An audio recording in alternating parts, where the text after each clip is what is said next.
Hello and welcome to the show. Before we begin, apologies.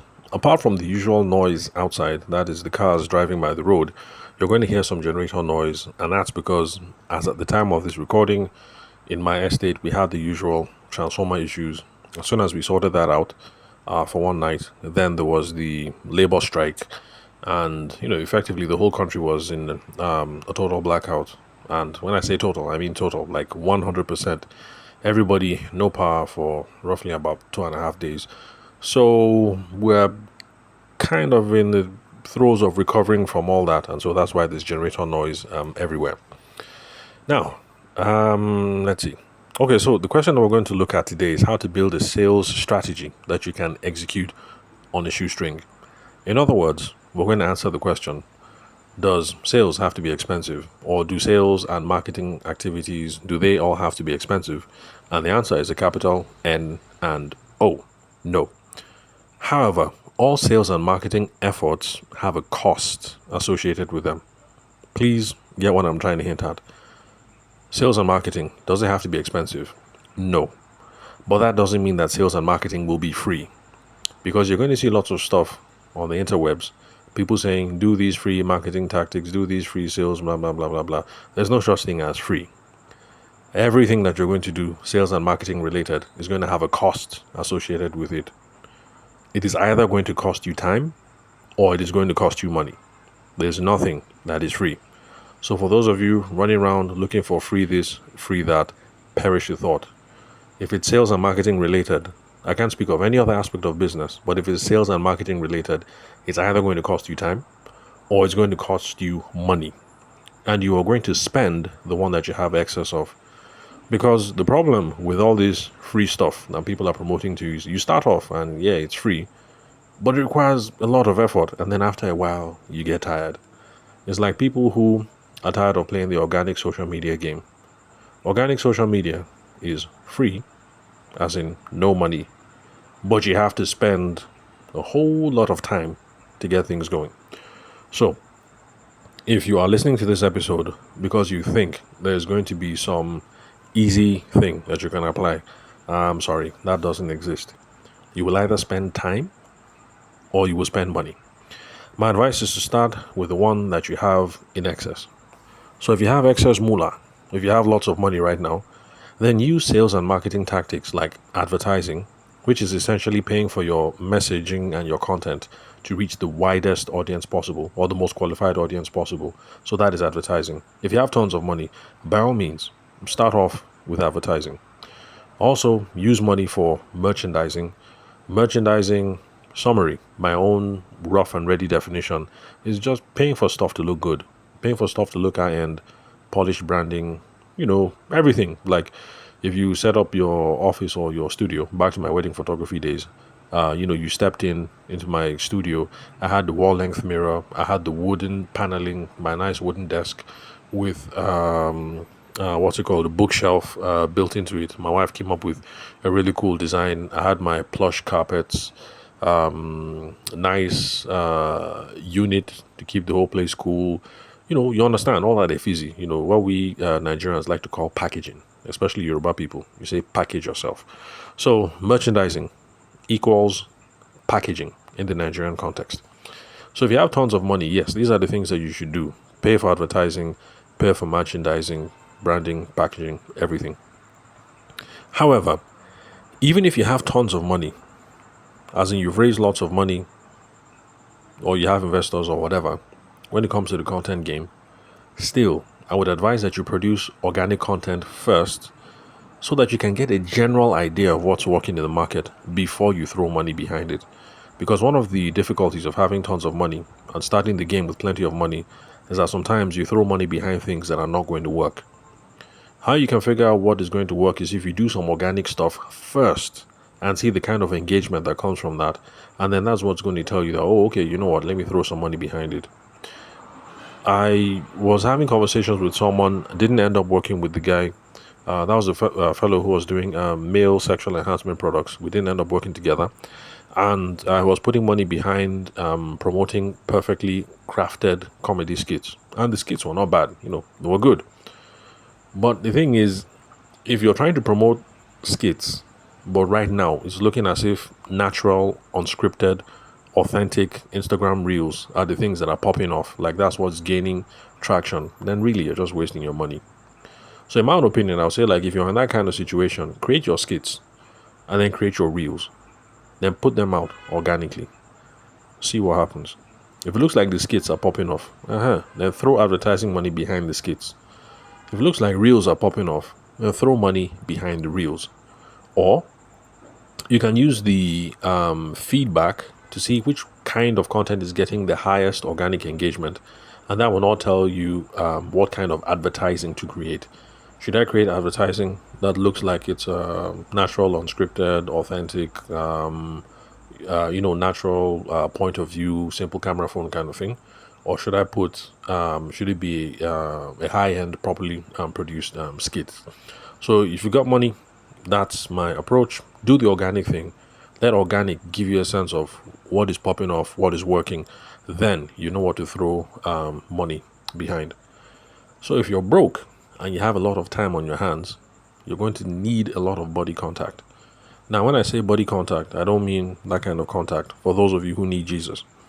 I'm talking about meetings, phone calls, visits, trade shows, networking, basically all that old school stuff. The stuff that nobody likes to do. The things that people think our fathers who are trying to hustle in the 60s and 70s and 80s and 90s. By 90s. Had the internet come 90s? Anyway, whenever it is that the internet came, pre-internet. Okay, let's say pre-internet, and then... Okay, no, we're still in the internet. We can't say post-internet. But you get my stuff. You get my gist, rather. So all that stuff that people had to do pre-internet, that's what I'm calling body contact in this episode. So if you have lots of time on your hands, then what you're going to do is lots of body contacts. As in, you need meetings, you need phone calls, you need visits, you need trade shows, you need networking. You have to be seeing people one-on-one. As in, I'm here in the flesh, and I'm looking at you in the flesh, and we're having conversations in the flesh, trying to move things along. Or the phone is still kind of in the flesh, definitely better than email, but you get my drift. So if you're broke, then body contact, that's the way to go. Plenty of leg work, plenty of driving, plenty of bus, plenty of taxis, plenty of Okada. You get the gist. Then for online activities, if you're broke, you're going to require a lot of content creation. And that's the reason why I say nothing is free. They say these free content ideas, blah, blah, blah, blah, blah. And then you start doing it and you realize that, I woke up at 8 o'clock. I started with content production. It's 2 o'clock in the afternoon. I'm still doing content production. Which kind of wahala be this? Unfortunately, it's just the name of the game. You're going to require a lot of content creation, content repurposing, content promotion. And the reason why the repurposing and the promotion is important when you don't have money is because organic content that is created and is not promoted goes absolutely nowhere. Let me repeat it again.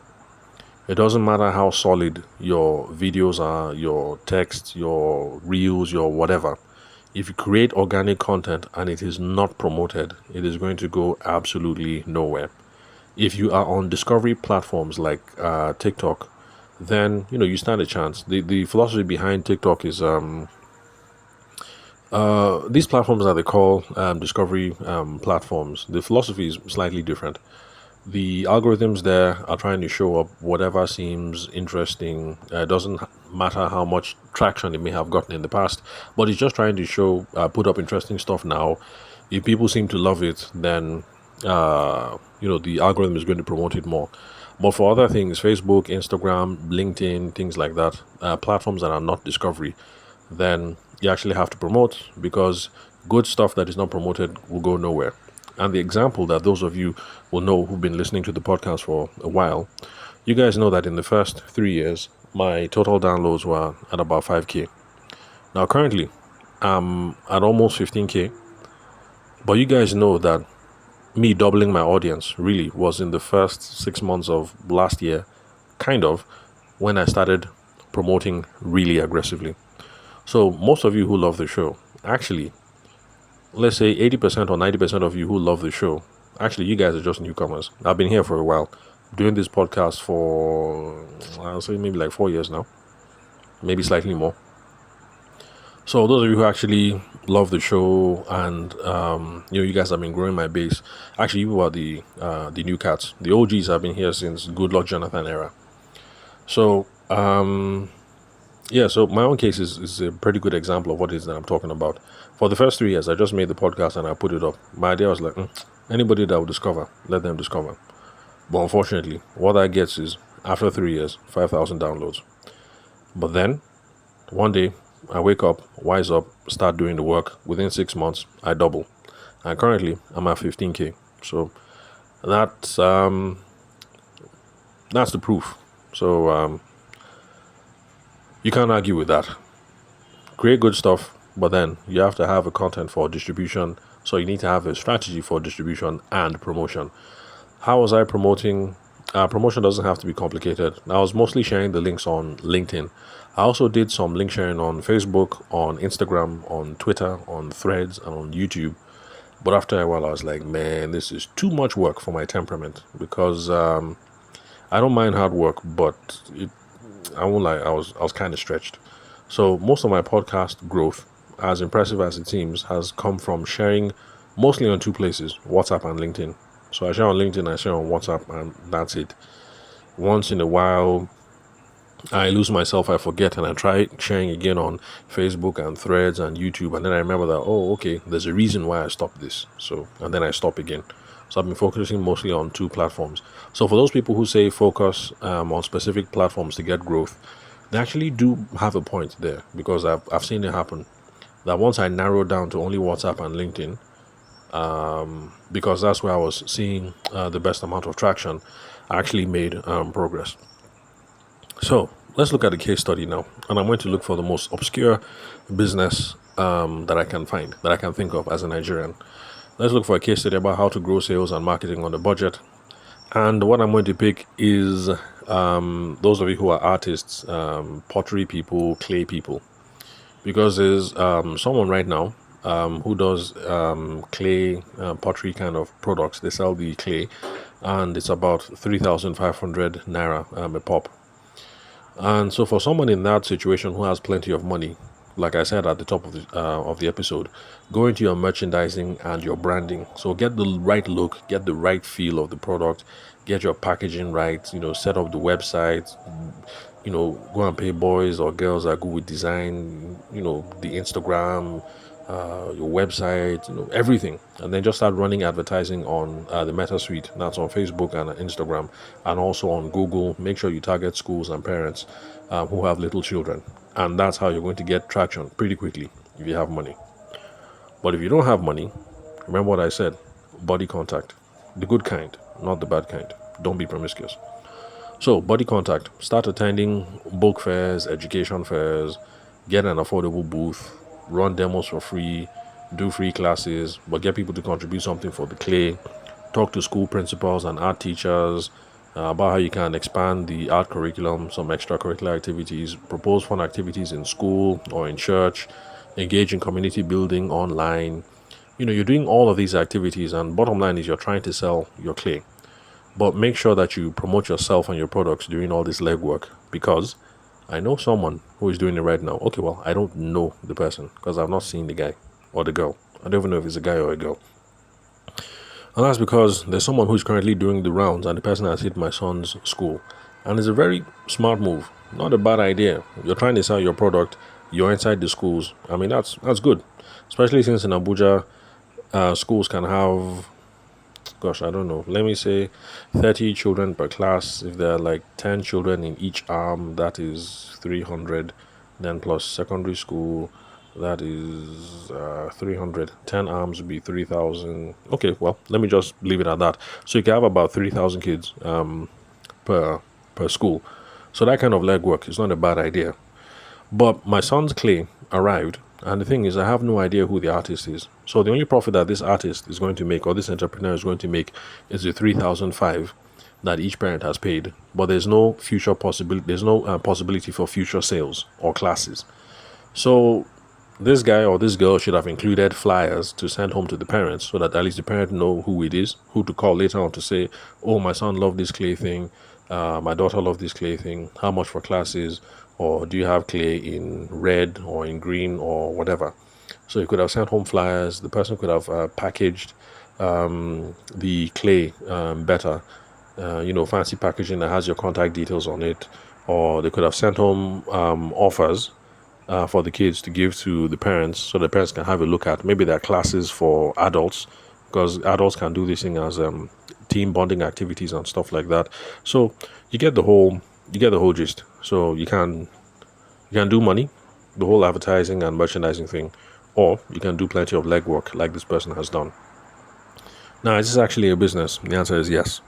People do this as a business because while my kids were in nursery school, there also was another person who came by. But this person, we saw the person, he did a smart move because he included parents in some of the activities. So we got to know that, okay, he's here, this is what he does, this is his artwork.